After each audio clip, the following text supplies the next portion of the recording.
হুজুর পাক সাল্লাল্লাহু আলাইহি ওয়াসাল্লাম উনি যেই রাত্রিতে মাতৃগর্ভে মায়ের রেহেম মুবারকে ট্রান্সফার হয়েছেন হযরতে আব্দুল্লাহ আলাইহিস সালাম ওনার চুমুর মধ্য দিয়ে, সেই রাত্রিটার নাম কি?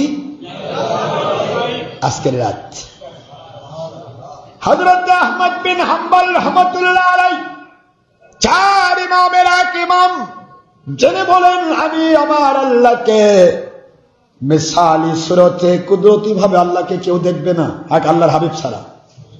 মিসালি সুরতে আমার আল্লাহকে আমি 80 বারের বেশি দেখেছি।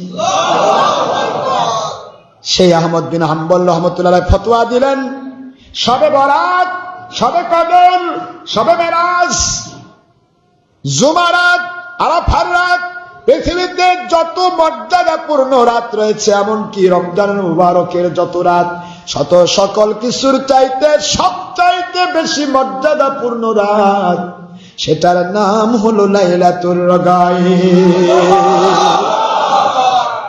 সবাই দৌড় দিয়ে গেলেন, আয় আল্লাহর ওলি, শবে বরাতের দলিল কোরআনে হাদিসে আছে, শবে কদরের দলিল কোরআনে হাদিসে ডাইরেক্ট আছে, সবের ব্যাপারে দলিল আছে, লাইলাতুল গায়ব ব্যাপারে তো ডাইরেক্ট কোনো দলিল নাই, ডাইরেক্ট কোরআন হাদিসে দলিল নাই।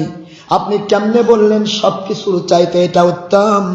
হযরত আহমদ বিন হাম্বল রাহমাতুল্লাহ আলাইহি বলেন, কে বলেছে কোরআন হাদিসে দলিল নাই? আমার আখির রাসূল যদি না আসতো রে, কোরআনও নাজিল হতো না। আমার আখির রাসূল যদি না আসতো রে, নামাজও আসতো না, রোজাও আসতো না, হজও আসতো না, যাকাতও আসতো না, শবে কদর, শবে মেরাজ, শবে বরাত কিছুই তো আসতো না। ওই আখির রাসূল যেই দিন আব্দুল্লাহ আলাইহিস সালামের কাছ থেকে আম্মা জান আমিনা আলাইহিস সালামের রেহেম মুবারকে নাজিল হলেন, এই রাতটি তো সকল রাতের ঊর্ধ্বে। উনি যদি না আসতেন তাহলে তো কিছুই আসতো না। নতুন দলিল কি দরকার? সুবহানাল্লাহ।